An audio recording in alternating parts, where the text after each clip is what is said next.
2017 সালে 25 আগস্টের পর নির্যাতন, অত্যাচার, গণহত্যার মতো সংঘাতের তোপের মুখে পড়ে মানবিক দিক বিবেচনা করে 12 লাখের অধিক রোহিঙ্গাকে বাংলাদেশে আশ্রয় দিয়েছিল সরকার। সে মানবিক দিক বিবেচনা করে আশ্রয় দেওয়া রোহিঙ্গা এখন বাংলাদেশের সংকটে পরিণত হয়েছে।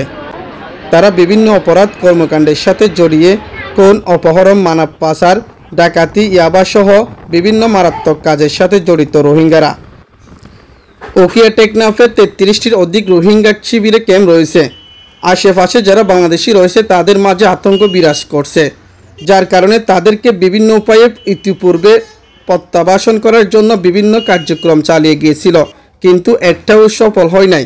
সবটাই ব্যর্থ হয়েছিল সরকার। 5 আগস্টের পর অন্তর্বর্তীকালীন সরকারের প্রধান উপদেষ্টা ডক্টর মোহাম্মদ ইউনূস দায়িত্ব গ্রহণ করার পর রমজানে জাতিসংঘের মহাসচিব অ্যান্টোনিও গুতেরেসকে নিয়ে এসেছেন। 2 মহানায়ক রোহিঙ্গা শিবিরে ক্যাম্প পরিদর্শন করেছিল। সেদিন 1 লক্ষ রোহিঙ্গাদের সাথে ইফতারও করেছে। প্রধান উপদেষ্টা ডক্টর মোহাম্মদ ইউনূস রোহিঙ্গাদেরকে যে কথা দিয়েছিল সে কথা রেখেছে। ইতিমধ্যে আমরা জানতে পারলাম সঠিক তথ্য পাত্র যাচাই করে 1,80,000 রোহিঙ্গা ফেরত নেবে মিয়ানমার সরকার। এই কথা শুনে রোহিঙ্গাদের মাঝে মিশ্র প্রতিক্রিয়া দেখা দিয়েছে।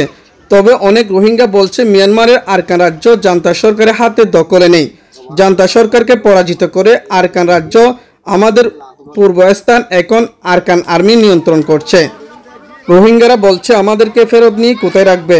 আমরা কি আমাদের পূর্বস্থান ফেরত পাবো স্থায়ীভাবে, নাকি অন্য জায়গায় থাকতে হবে? এইটাই আমাদের প্রশ্ন।